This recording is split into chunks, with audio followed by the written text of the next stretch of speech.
Si yo te dijera en unos momentos que alguien vino a buscarte y quiere hablar contigo urgentemente,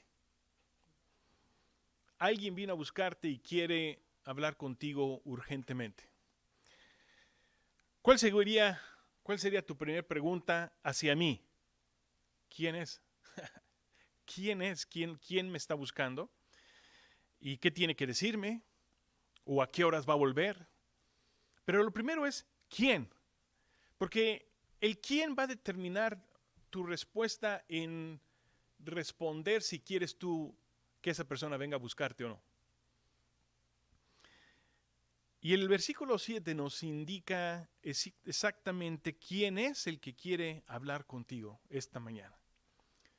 Por lo cual, cuando dice el Espíritu Santo, como dice el Espíritu Santo, si oyereis hoy mi voz, no endurezcáis vuestro corazón. Aquí comenzamos una segunda advertencia del escritor de Hebreos. La primera advertencia es no te deslices. La segunda advertencia del libro de Hebreos es no te endurezcas. Y ese es el tema de hoy. ¿Quién quiere hablar contigo? El Espíritu Santo. El Espíritu Santo quiere hablar contigo. En el libro de Apocalipsis, en los primeros capítulos, repetidamente el Señor le habla a la iglesia diciendo: el que tiene oído para oír, oiga lo que el Espíritu dice a las iglesias. ¿Estás atento hoy a escuchar lo que el Espíritu dice para tu corazón? ¿O deseas tú que el Espíritu Santo hoy te hable? El Espíritu Santo quiere hablarte. ¿Cuál es la prisa del Espíritu Santo o qué tan pronto quiere el Espíritu hablarte a ti? Hoy el Señor quiere hablarte. Como que el Espíritu Santo tiene un mensaje para nosotros que no podemos esperar. El Espíritu viene y desea comunicarse a tu vida y a mi vida y decirte: hoy, yo necesito hablar contigo. Hoy. Es cuando la esposa viene y dice: Kenio, necesito hablar contigo. Ah, mira, ahorita, ahorita, hoy. ¿Cuál es el mensaje? No endurezcas tu corazón. No endurezcas tu corazón. ¿Por qué endurecemos nuestro corazón? Y hay muchas razones. Tiene mucho que ver con tu carácter, con tu temperamento con la gente o hacia la persona en quien tú estás endureciendo. Puedes tener un corazón duro hacia alguien más, pero con todos los demás es una dulzura, una miel que no cabe en ti. En un endurecimiento de corazón es cuando una persona rehúsa cambiar de manera de pensar o de camino en la dirección en la que va. Aquí estoy bien. En este punto de vista me voy a sostener. Aunque hay intentos de hablar con esa persona, urgentemente las palabras, razonamientos, explicaciones, por más amorosas que puedan ser, la persona que ha endurecido su corazón permanece necia. Determinante en permanecer ahí, sin moverse. No me vas a cambiar de pensamiento. Ya decidí. No importa lo que digas, no importa lo que hagas, pero que si es Dios el que quiere hablarnos. En una ocasión el Señor manda al profeta Jeremías y le dice: ve a Jerusalén, a la entrada de la ciudad, y pregona contra el pueblo y háblales, predícales. Y después Jeremías capítulo 17, 23, él hace una reflexión diciendo: pero ellos no oyeron. El pueblo no oyó, ni inclinaron su oído, sino endurecieron su cerviz para no oír ni recibir corrección.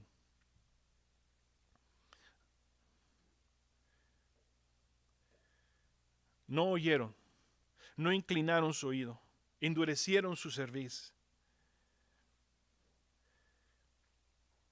El escritor de Hebreos en la segunda parte nos da un interesante ejemplo a los judíos que recibieron esta carta. Escuchen la lectura del verso 8 en adelante. Dice: no endurezcáis vuestros corazones como en la provocación, en el día de la tentación en el desierto, donde me tentaron vuestros padres, me probaron y vieron mis obras 40 años, a causa de lo cual me disgusté contra esa generación y dije, siempre andan vagando en su corazón y no han conocido mis caminos.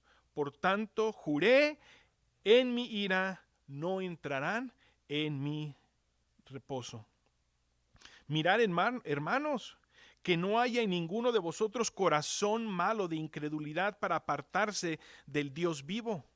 Antes, exhortaos los unos a los otros cada día, entre tanto que se dice hoy, para que ninguno de vosotros se endurezca por el engaño del pecado, porque somos hechos participantes de Cristo, con tal que retengamos firme hasta el fin nuestra confianza del principio, entre tanto que se dice, si oyes hoy su voz, no endurezcáis vuestro corazón como en la provocación.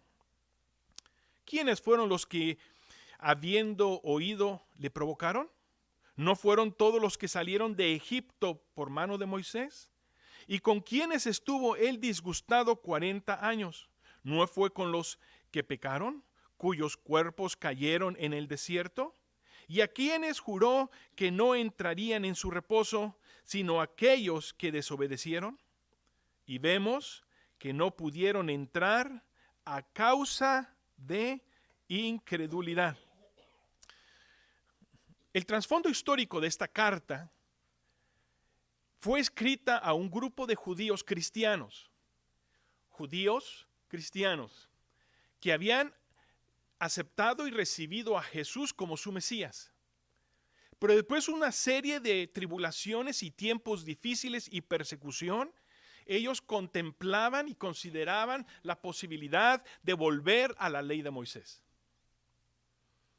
Entonces el escritor del libro de Hebreos les dice, no sean ustedes como sus antepasados, que endurecieron su corazón en el tiempo de la provocación.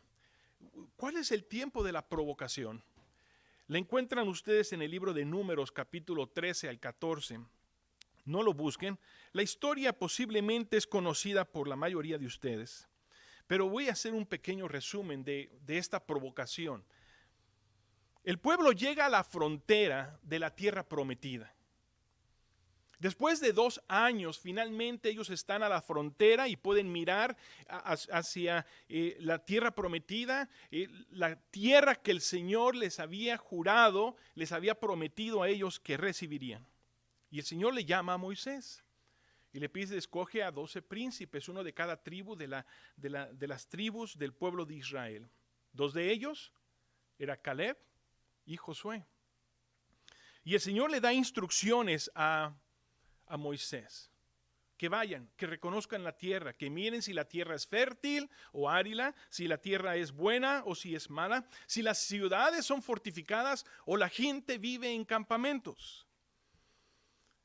Después de 40 días, ellos regresan y traen consigo evidencia de que la tierra que Dios les promete al pueblo de Israel es una tierra que fluye en verdad leche y miel. Y trajeron un racimo de uvas tan grande que lo tenían que cargar entre 2, con una estaca en sus hombros. Trajeron granadas, trajeron higos. Y Caleb llama al pueblo y le dice, subamos y tomemos la tierra porque más podemos nosotros que ellos. Oh, no. Pero eran 12 personas las que fueron enviadas a reconocer la tierra. 10 de ellos dijeron, no podremos vencerlos, ellos son más fuertes que nosotros. Ahí están los hijos de Acán.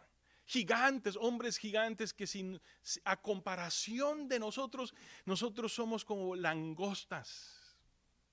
Somos diminutos a ellos. Es una tierra que traga a sus moradores. Estaban exagerando. Y el pueblo dice que comenzó a llorar. El pueblo comenzó a llorar y a quejarse con Moisés. Dijera, ojalá muriéramos en Egipto, en la tierra de esclavitud, en la tierra de abuso, en la tierra de opresión. Preferiríamos morir en Egipto o morir en el desierto. ¿Y por qué Dios nos trae a esta tierra para que muramos a espada? Nuestras mujeres, nuestros hijos, nuestros más pequeños. Sería mejor, empezaron entre ellos a murmurar, sería mejor que volvamos a Egipto. Nombremos a un capitán que nos lleve de regreso a Egipto. Moisés y Aarón se postran y Caleb y Josué empiezan a tratar de convencer, presentar razonamientos buenos de por qué es bueno creerle a Dios. Y les dije, no sean rebeldes contra Jehová, no tengan miedo, Jehová está con nosotros. Ellos son los que tienen miedo de nosotros. Y la multitud dijo, apedrémoslos. Apedrémoslos. Y el Señor dice en su indignación, el Señor en su indignación toma la determinación de deshacerse del pueblo. Llegó hasta el colmo y Moisés comienza a interceder por el pueblo y dice, Señor, perdónalos, porque yo sé que tú eres un Dios lento para la ira y grande en misericordia. Y el Señor le dice a Moisés, los he perdonado, pero esta generación no entrará a la tierra prometida. Andarán vagando en el desierto por 40 años y todos caerán muertos ahí en el desierto porque no creísteis. Porque no creísteis.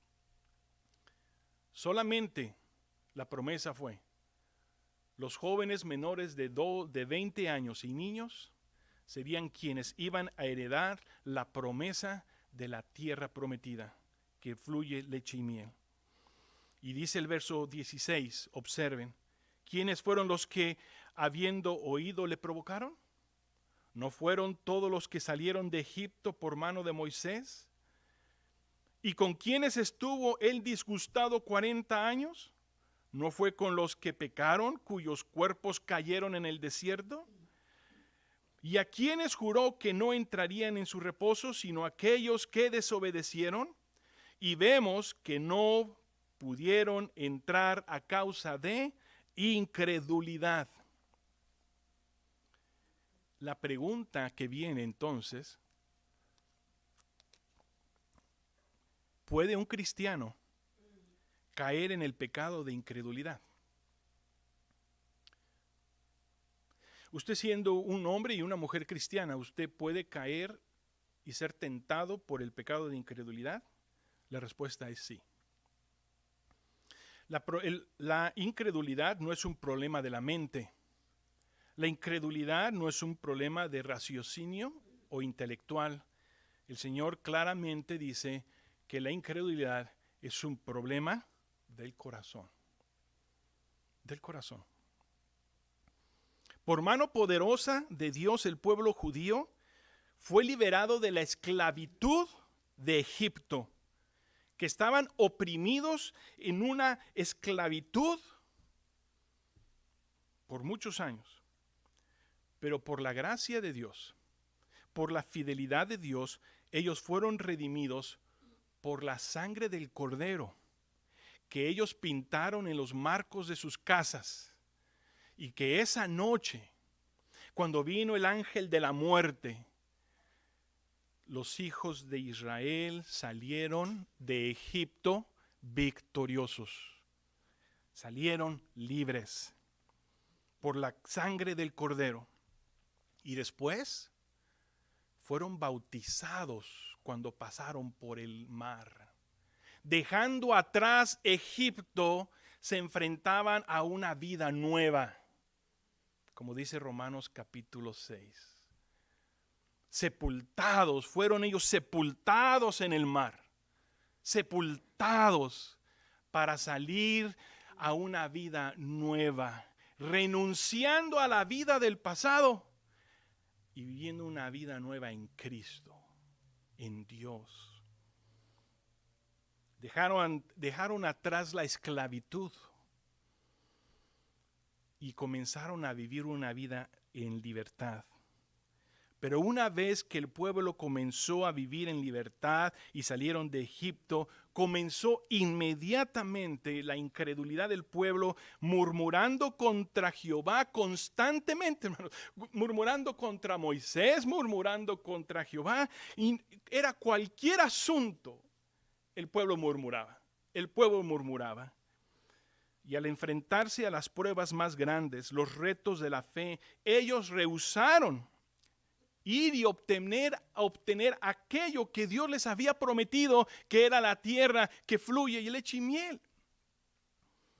Su destino y propósito de Dios fue negado por su incredulidad. Era imposible, quiero decirles, que ellos volvieran a Egipto. Era imposible que ellos volvieran a Egipto. No porque ellos eran buenos, sino porque Dios es bueno, porque Dios es fiel, porque Dios es verdadero y Dios cumple sus promesas. Y yo sé que a veces nosotros como humanos tenemos dificultad en asimilar tan grande fidelidad de Dios a favor nuestro. No es de que nos da la licencia para pecar, sino de que es maravillosa la fidelidad de Dios. Ellos no iban a regresar a Egipto. No iban a regresar a Egipto.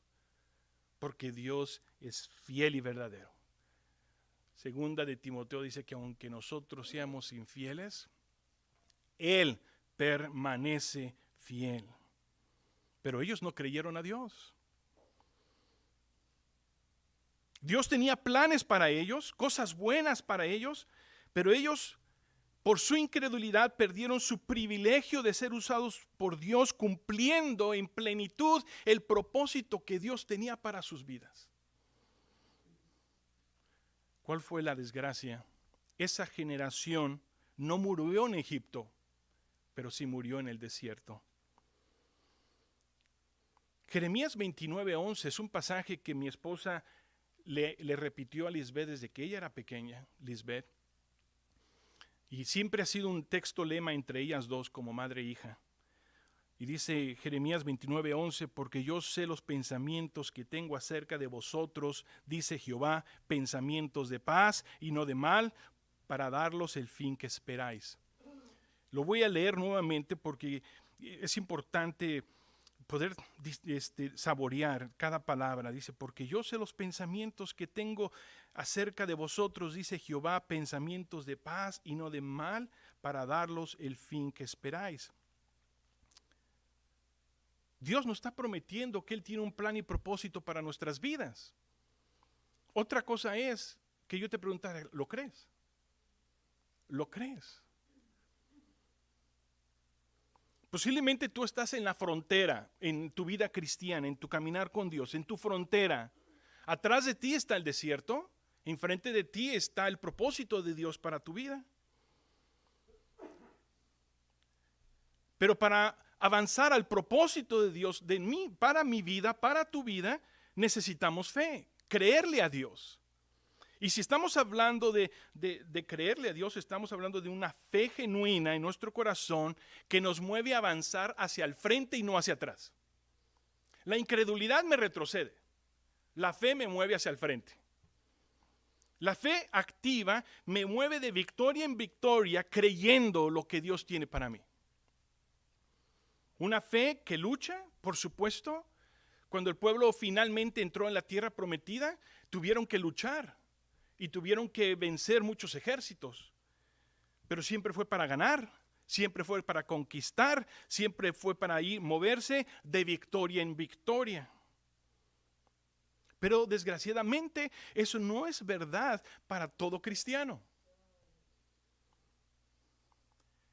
La duda y la incredulidad de algunos mantiene a algunos cristianos en un desierto, en un triste y angustioso desierto. Y las batallas del desierto no son para ganar, no son para mover de victoria en victoria, sino son simplemente para sobrevivir. Yo no vivo una vida cristiana simplemente para sobrevivir y salir del día y salir de la semana y salir del mes. Nosotros debemos de vivir una vida cristiana en la fe, caminando de victoria en victoria, creyendo que Dios tiene un propósito en nuestras vidas para bien.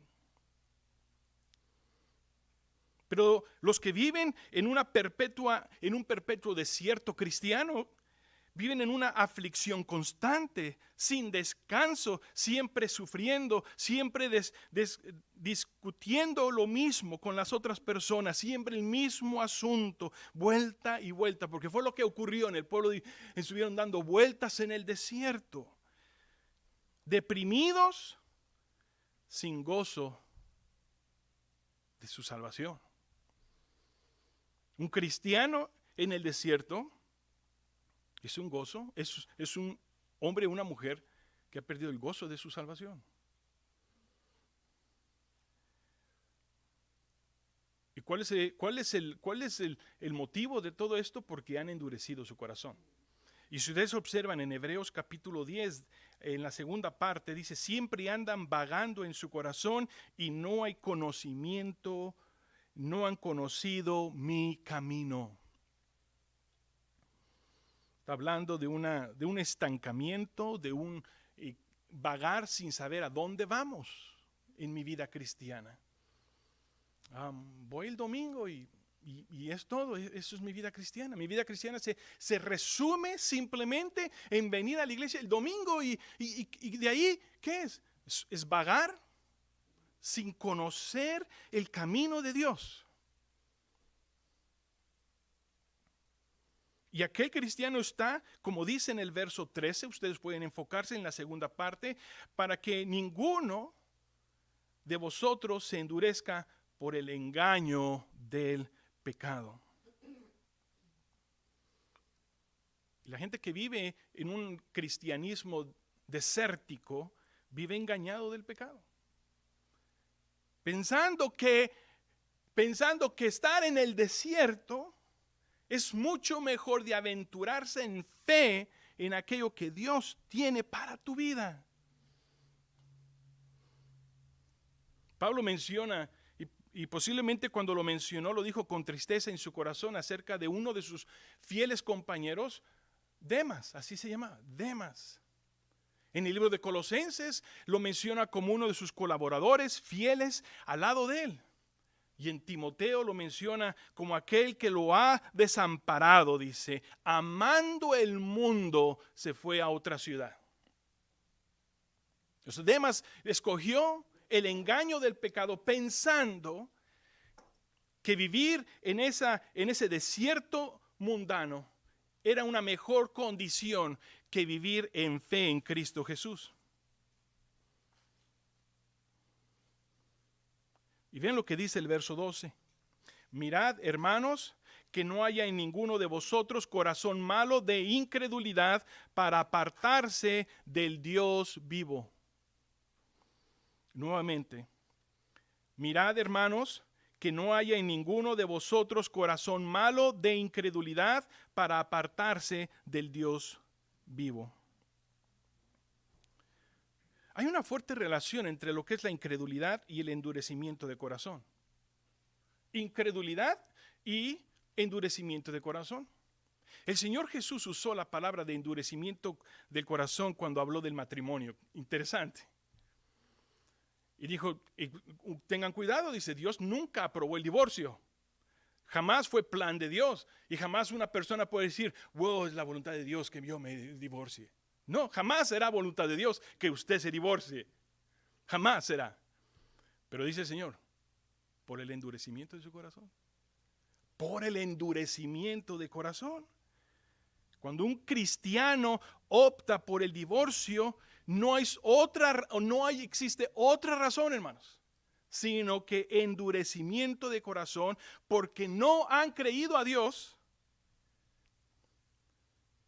que Dios puede hacer nuevas todas las cosas. No importa qué tan oscura y horrible pueda sonar su situación, ¿hay algo imposible para Dios? Y usted diría,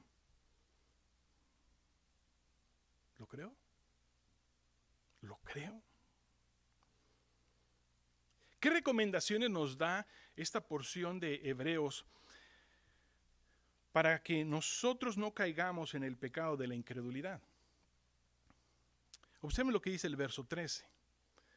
Antes, exhortaos los unos a los otros cada día, entre tanto que se dice hoy.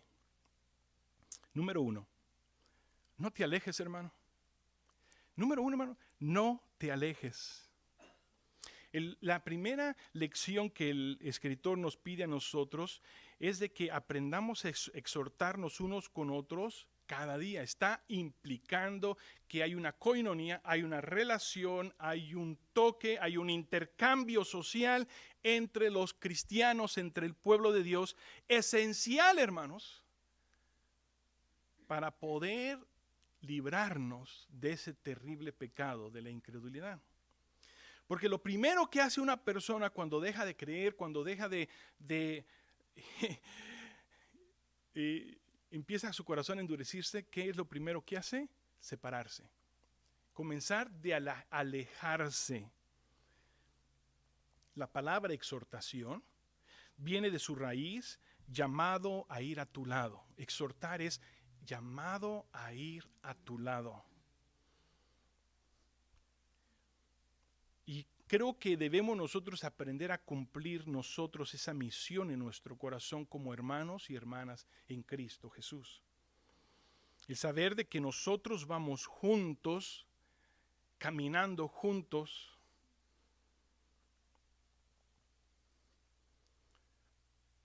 Cuando viene una exhortación hacia ti en tu corazón, no tapes tu oído, hermano. Hay 3 elementos importantes de la exhortación. Primero es la amonestación. Segundo es la consolación. Tercero es la instrucción. Eso es amonestar. Amonestar es cuando una persona tiene el amor. Escuchen bien. Tiene el amor suficiente para decirte, hermano o hermana, estás mal. Hermano y hermana, estás mal. Uno es tener la valentía de que alguien te diga estás mal, y otro que no tengas tu corazón endurecido para decirle, no necesito de ti. Yo no necesitaba escuchar eso ahorita. Yo no necesitaba escuchar eso. Yo necesito a alguien que esté de mi lado.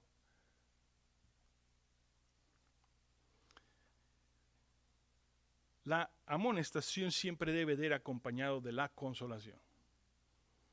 Y la consolación debe de ser siempre acompañado de la instrucción.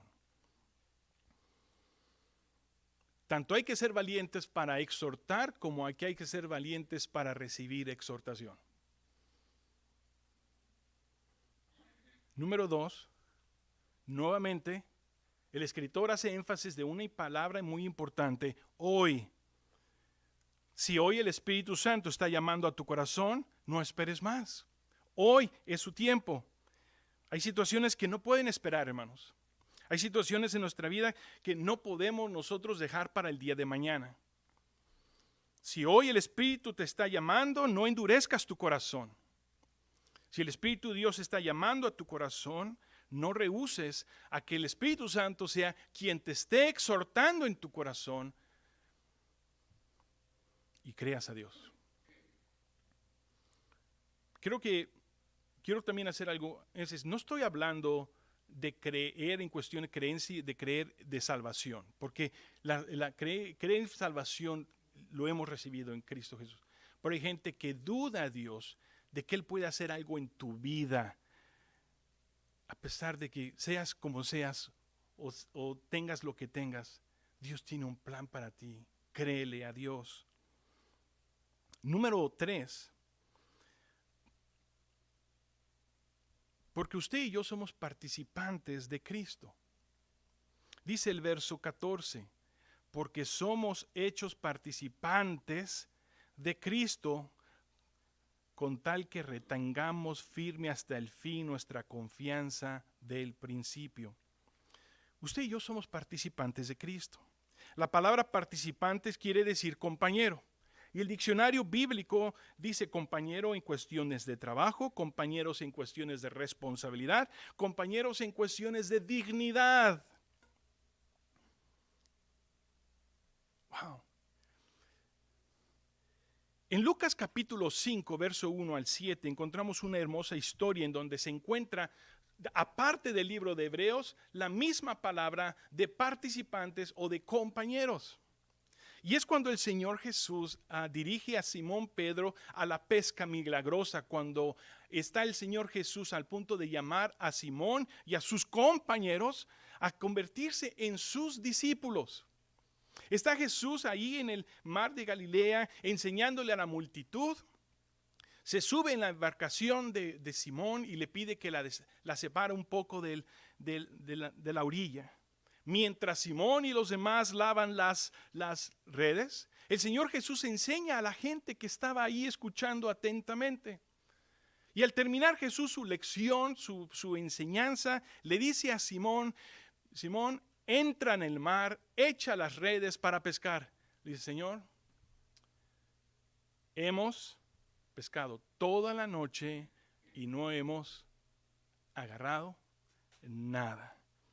Tenía Simón suficientes razones para no creer, pero le dice, en tu nombre, maestro, en tu nombre echaré la red. Y Simón Pedro se aventura a entrar al mar y a lanzar la red. Y dice que cuando empieza a sacar la red, dice, había tantos peces que la red se rompía.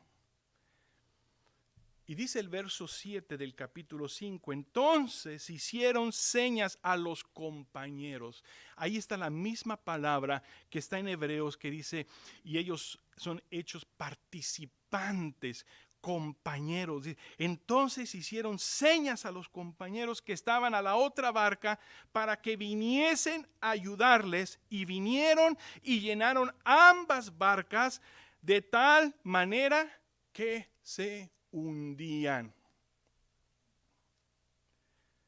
En esta pequeña historia encontramos precisamente lo que he estado diciendo en estos puntos acerca de cómo evitar nosotros caer en el pecado de la incredulidad. Y la primera respuesta que nos las da Simón Pedro cuando él creyó. Simplemente Simón creyó con una fe muy sencilla, porque tú lo dices, Señor. Porque tú lo dices. Porque tú lo dices en tu palabra. Porque está aquí en tu palabra, en cada página, y tú me lo dices. Simplemente porque está en este libro. Simplemente porque este libro lo creo de primera página hasta la última página. Creo que es verdad. Por eso, Señor. Simplemente por eso. Porque tú me lo has dicho. Número 2, que encontramos aquí con Pedro, su creencia o su fe lo llevó a la obediencia y fue al mar. Jesús mismo estaba haciendo a Simón Pedro participante de su obra. Escuche, Jesús mismo estaba haciendo a Pedro participante de su obra por medio de su obediencia. Pero entonces comenzó la lucha. La lucha fue, se rompe la red, no puedo sacarla, no tengo suficiente brazo fuerte, necesito ayuda, y complementa la participación de todo su equipo. Participantes de Cristo Jesús. Esto no sucede en el desierto del cristiano, en los desiertos que el hombre quiere permanecer, el cristiano que quiere permanecer en el desierto, sus luchas no son de ganancia, son de pérdidas. Oh, pero cuando nos aventuramos por la fe y nos encontramos con luchas, son luchas de ganancia, son luchas de victoria, son luchas de muestra, de evidencia de que el Señor está ahí con nosotros. Vayan conmigo a segunda de segunda de Timoteo 4:7, perdón.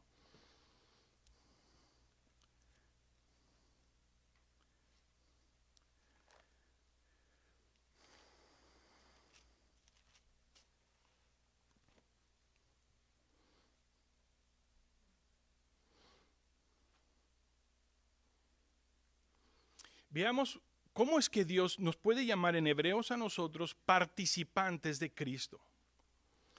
Observen cómo Pablo nos enseña a nosotros esa participación.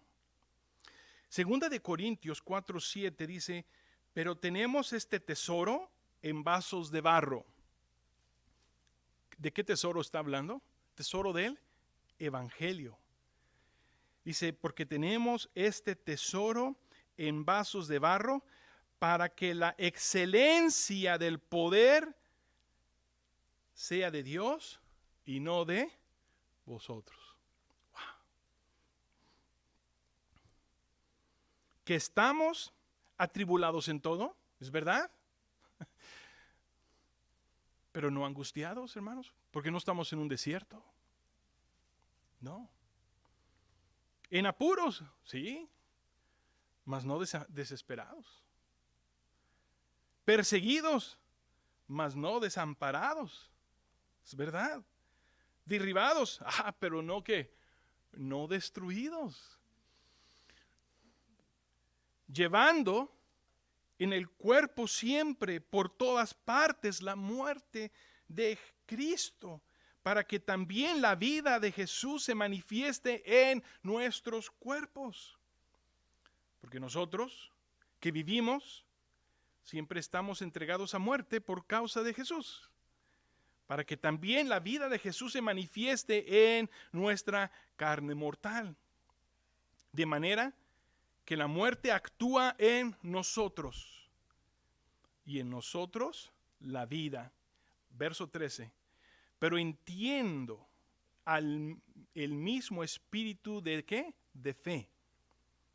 Pero que teniendo el mismo espíritu de fe, conforme a lo que está escrito, ¿qué dice ahí? Creí. Por lo cual hablé. Nosotros también creemos, por lo cual también hablamos.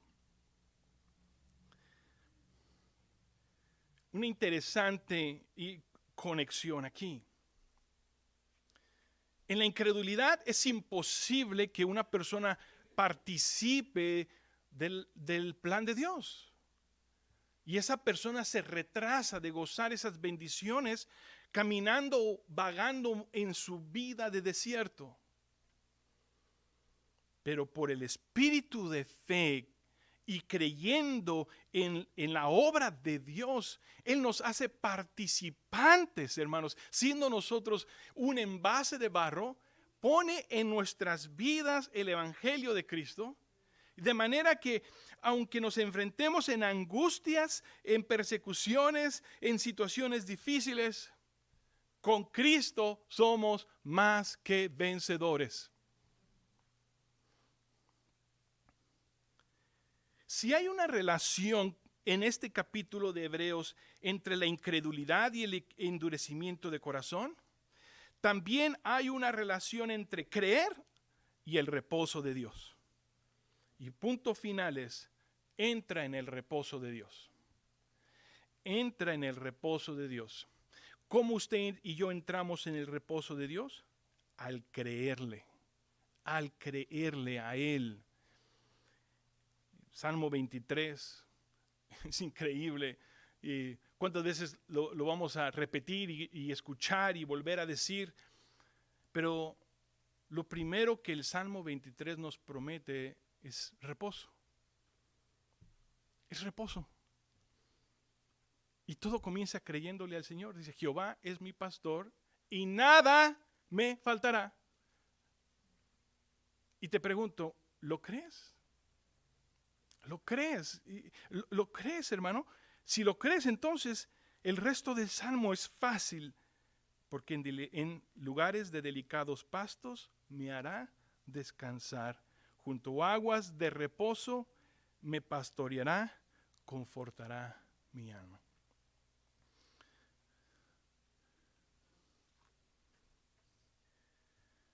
Verso 11 dice, por tanto juré en mi ira, no entrarán en mi reposo.